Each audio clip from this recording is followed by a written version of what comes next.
Welcome back dear student. स्वागत है आपका ये लेक्चर सीरीज एम्प्लॉयमेंट लॉ के अंदर। जो हमने टॉपिक स्टार्ट किया था वो था इंटरनेशनल लेबर ऑर्गेनाइजेशन।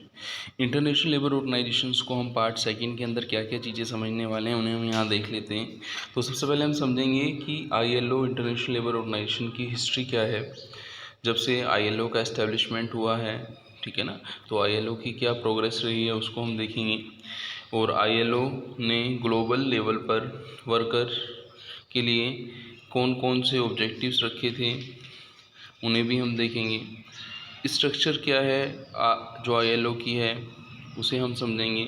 इसके साथ साथ हम ये देखेंगे कि ILO का जो फंक्शंस हैं, जो ILO के ऑब्जेक्टिव्स थे उनको पूरा करने के लिए वो जो फंक्शन परफॉर्म करता है वो क्या हैं, और इंडिया जब से ILO का मेंबर बना है तो इंडिया की क्या प्रोग्रेस रही है ILO के साथ, उसको भी हम यहाँ पे देखेंगे।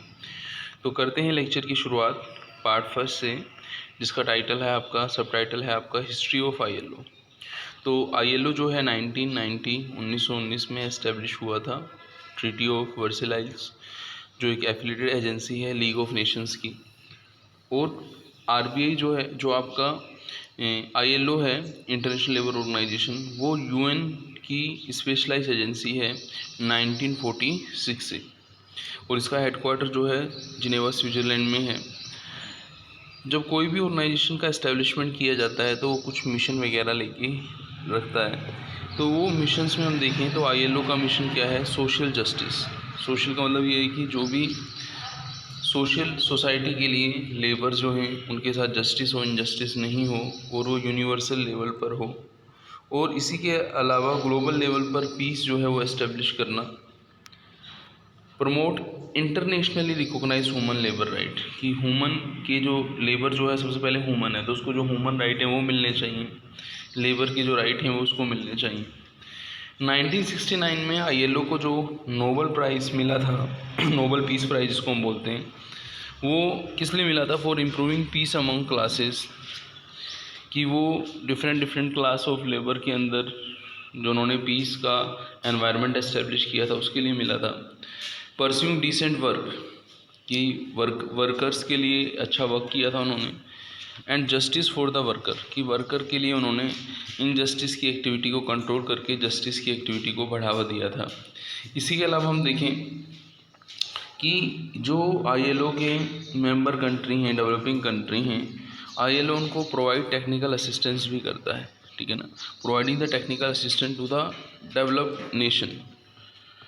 इसके अलावा हम देखें कि ILO क्या करता है, बिल्ड करता है ethical and productive framework for fair globalisation, कि एक वर्ल्ड लेवल पर एथिकली प्रोडक्टिव फ्रेमवर्क बने जिसको सारे ऑर्गेनाइजेशन क्या करें, अडॉप्ट करें।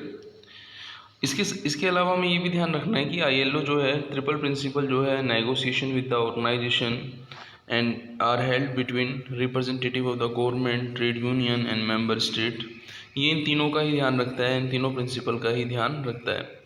हमने पार्ट फर्स्ट जो हमने पढ़ा है ILO की हिस्ट्री के बारे में। अब हम देखते हैं part second, structure of ILO।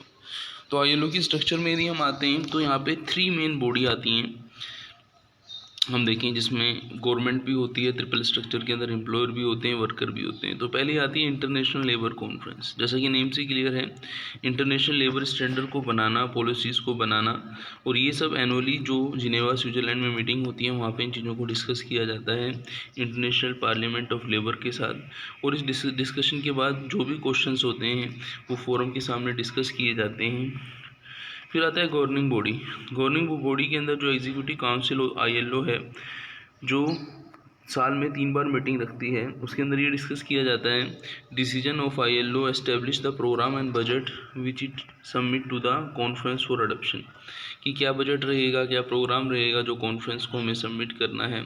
Work of governing body and offices aided by the triple committee covering the major industries, कि जो गवर्नमेंट बॉडी रहेगी जिसके अंदर हमने एम्प्लॉय की, गवर्नमेंट की बात की, वो किस तरीके से वर्क करेंगे इंडस्ट्रीज़ के अंदर, उनके बारे में बताया गया। Vocational training, management development programme, occupational safety, health, industry relation, worker education, जो भी प्रॉब्लम है वुमन की या यंग वर्कर की, चाइल्ड की, उनको क्या करना, दूर करना।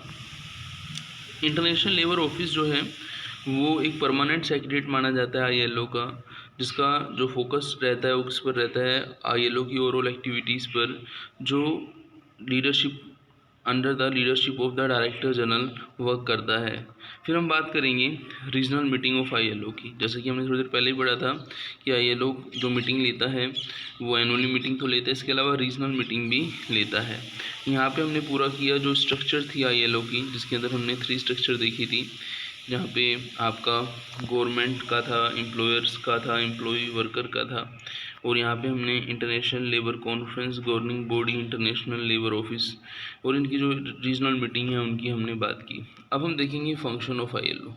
जो हमने चीज़ें पढ़ी हैं, ऑब्जेक्टिव्स भी हम देखेंगे, यहाँ पे फंक्शंस भी हम देखेंगे। तो सबसे पहले आता है कि एक ऐसी पॉलिसी प्रोग्राम बनाना जो लेबर की जो सोशल प्रॉब्लम है, लेबर की जो प्रॉब्लम है उसको दूर करें, ठीक है ना। इंटरनेशनल लेवल पर इस तरीके के स्टैंडर्ड बनाना, इस तरीके की रिकमेंडेशंस देना और उनको इम्प्लीमेंट करना जो लेबर्स की वेलफेयर के लिए हो। इसके अलावा जो भी लेबर की प्रॉब्लम है, ठीक है ना, जो भी आपके डेवलपिंग कंट्री हैं, मेंबर कंट्री हैं, उनको लेबर प्रॉब्लम्स को, सोशल प्रॉब्लम को दूर करने में हेल्प करना। फिर है हाई ह्यूमन राइट प्रोटेक्शन। जैसा कि मैंने आपको बताया था कि ILO सबसे पहले एम्प्लॉय का तो ध्यान रखता है ही, और एम्प्लॉय सबसे पहले ह्यूमन है, तो उसको जो उसको ह्यूमन की जो राइट है उनका प्रोटेक्शन मिले। जैसे राइट टू वर्क है, फ्रीडम ऑफ एसोसिएशन है, कलेक्टिव नेगोशिएशन है, प्रोटेक्शन अगेंस्ट फोर्स लेबर है, प्रोटेक्शन अगेंस्ट डिस्क्रिमिनेशंस है। इसके अलावा सोशल रिसर्च पब्लिकेशंस जो हैं लेबर्स के, उनके बारे में क्या करना, डेटा पब्लिश करना। तो ये ILO के क्या हैं, आपके फंक्शंस हैं। इन फंक्शन के अंदर हमने देखा कि ILO क्या करता है, कोऑर्डिनेट करता है पॉलिसीज़ प्रोग्राम जो लेबर प्रॉब्लम्स को, सोशल प्रॉब्लम को सोल्व करने में हेल्प करते हैं। वो इस तरीके के स्टैंडर्ड बनाता है, इस तरीके की कन्वेंशन रिकमेंडेशंस देता है जो हेल्प करते हैं। इसके अलावा वो असिस्ट करता है मेंबर स्टेट्स को उनकी प्रॉब्लम्स को सोल्व करने में। और जो ह्यूमन्स के जो राइट्स हैं, जैसे आपको पता है लेबर सबसे पहले ह्यूमन है, तो उनके राइट्स का प्रोटेक्शन करता है, चाहे वो राइट टू वर्क हो, फ्रीडम ऑफ एसोसिएशन हो, कलेक्टिव नेगोशिएशन हो, प्रोटेक्शन अगेंस्ट फोर्स लेबर हो, प्रोटेक्शन अगेंस्ट डिस्क्रिमिनेशन हो। इसके अलावा टाइम टू टाइम वो रिसर्च और पब्लिकेशन वर्क भी करता है जो लेबर और सोशल इशू से रिलेटेड होते हैं। जब हमने ILO के एस्टेब्लिशमेंट की बात की थी, तो ILO के एस्टेब्लिशमेंट के समय ये भी ध्यान रखा गया था कि उसके कुछ ऑब्जेक्टिव रहेंगे। तो पहला ऑब्जेक्टिव क्या है, promote and realise the standard and fundamental principle right at work. जो भी वर्कर हैं उनको राइट एट वर्क मिले, फंडामेंटल प्रिंसिपल था ILO का। Creator greater opportunity for woman and man to secure decent employment, कि चाहे वुमन हो चाहे मैन हो उसको डिसेंट एम्प्लॉयमेंट मिले। इसके अलावा सोशल प्रोटेक्शन मिले सभी को।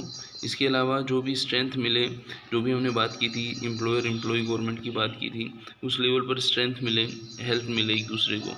फिर हम बात करेंगे ILO और इंडिया की। जैसे कि आपको पता है कि ILO जो है उसका एस्टेब्लिशमेंट हुआ था 1919 में, और ILO की जो गवर्निंग बॉडी है उसमें इंडिया परमानेंट मेंबर है 1928 से।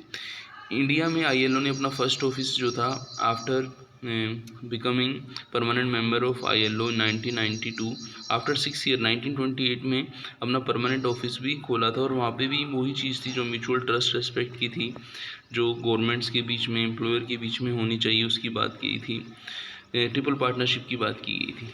इसके अलावा इंडिया के अंदर जो ILO ने जो 8 फंडामेंटल ILO कन्वेंशंस रखी थी, 8 कोर कन्वेंशन रखी थी, उनमें से 6 जो कन्वेंशंस हैं उनको अलग अलग सेक्शंस नंबर के अंदर फॉलो किया जाता है। जैसे हम देखें 29 के अंदर फोर्स लेबर कन्वेंशन को रखा गया है, 105 के अंदर abolition of force labour convention को रखा गया है, 100 के अंदर इक्वल रेमुनेशन कन्वेंशंस को रखा गया है, 111 के अंदर डिस्क्रिमिनेशन एम्प्लॉयमेंट ऑक्यूपेशन को रखा गया है, 138 के अंदर मिनिमम एज कन्वेंशन को रखा गया है, और 182 के अंदर worst form of child labour convention को रखा गया है। तो इस लेक्चर के अंदर जो अपना टारगेट था ये समझना कि इंडिया और ILO की क्या प्रोग्रेस रही है जब से इंडिया ILO को मेंबर बना है, ILO के क्या ऑब्जेक्टिव हैं, ILO के फंक्शंस क्या हैं, और ILO की जब हम बात करते हैं तो उसकी स्ट्रक्चर क्या है,